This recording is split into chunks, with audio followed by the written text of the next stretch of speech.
I'm curious, like, who, I don't know. I don't even, this question, like, even saying, like, design world, I don't know what that necessarily means, but people at the intersection of design and technology and whatever, I'm curious, like, what your experience has been in terms of, like, the hype and, like, of what 2 years ago with blockchain and crypto and whatever, and sort of like where people's, especially with the whole NFT thing, because that's in design. I remember it was like there were people who were like, oh, this is a come up, and then there were people who were like, this is the future. Right. And it was like split down the middle for me. I felt like, where people were like, oh no, it's just a way for me to make a lot of money really fast. And then the other people were like, oh, I think this is just gonna, this is gonna change. This has radical implications for like visual, people who create through different visual mediums or whatever. Right. It might still. I don't know. I mean, I think taking a step away from crypto, it's like this intersection of tech and design and the commercial world and some of these ideas that even are in this weird write-up. It's like, I don't know, that's been one of the tougher things of like trying to separate the two, of like working on some projects just for rent and trying to engage with these topics, and then how much these topics are starting to interfere with those jobs where like brands are starting to talk about, using these terms and sort of like, no, we're interested in like these things, and that they're not, but then you have to kind of like,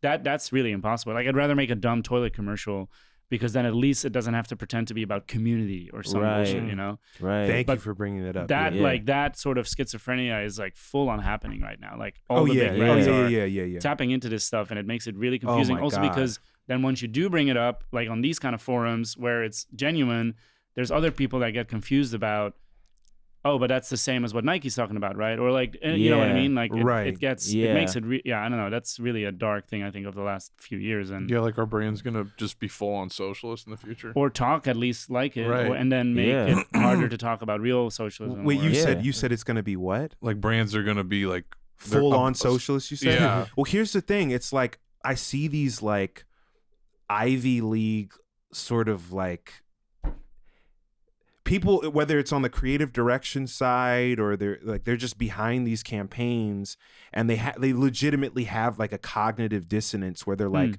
like this is my work, and so I want to express myself through the work. And it's like, you're expressing yourself through a contract with a mega corporation that does not give a fuck about any of the values that you're trying to communicate through the channel.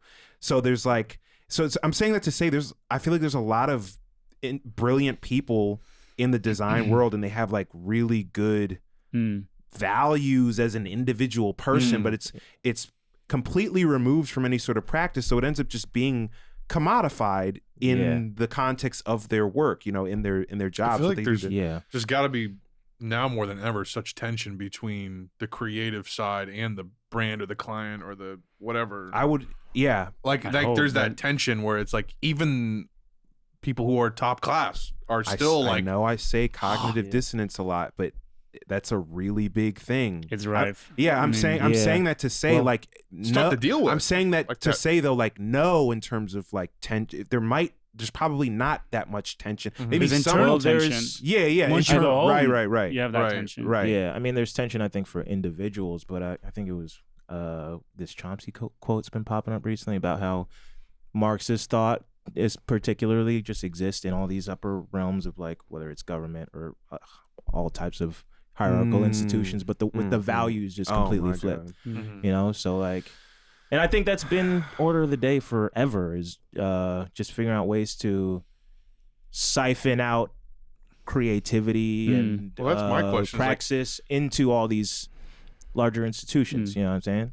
So I think that's just always been the way it is, but it's just like, that's my question is like, okay, if now all the people that like green light the creative decisions have no creativity whatsoever, and then all the people who actually make the material are the most creative stock of the world, they're inherently exploited, they're inherently exploiters. At what point do you start to see like a literal broadly like creative people just kind of like you know, even ones that aren't radicalized.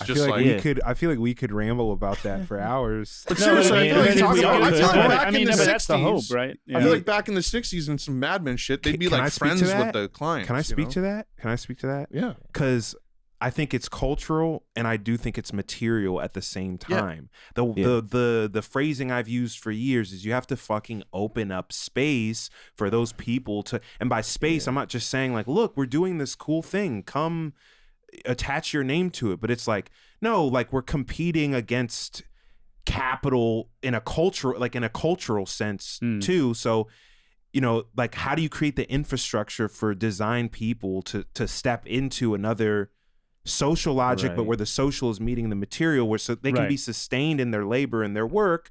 They can do work. They can not live from a place of scarcity and then put their design efforts into something that's like counter to the logic of capital. It's cultural and material for sure. Right. And I think the cognitive dissonance thing, I mean, I'm guilty of that as well. Like I was working in advertising for a long time because I had this feeling that you could do stuff that would make a change, like without realizing how it's just impossible and it will always get commodified. I mean, I think, what's it, REI, the sportswear brand, is a great example of that because they have this cool marketing thing. That was like, I think one of the examples that... We're a co-op. Well, they're a co-op. Yeah, they're a co-op. Allegedly.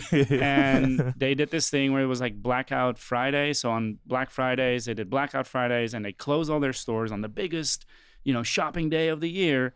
They close all their stores and sent their employees out into nature. They say like, go into nature. We're not going to work today.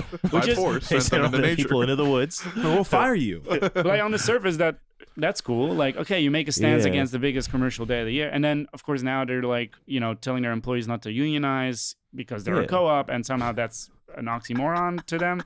It's just like, you know, it's insane.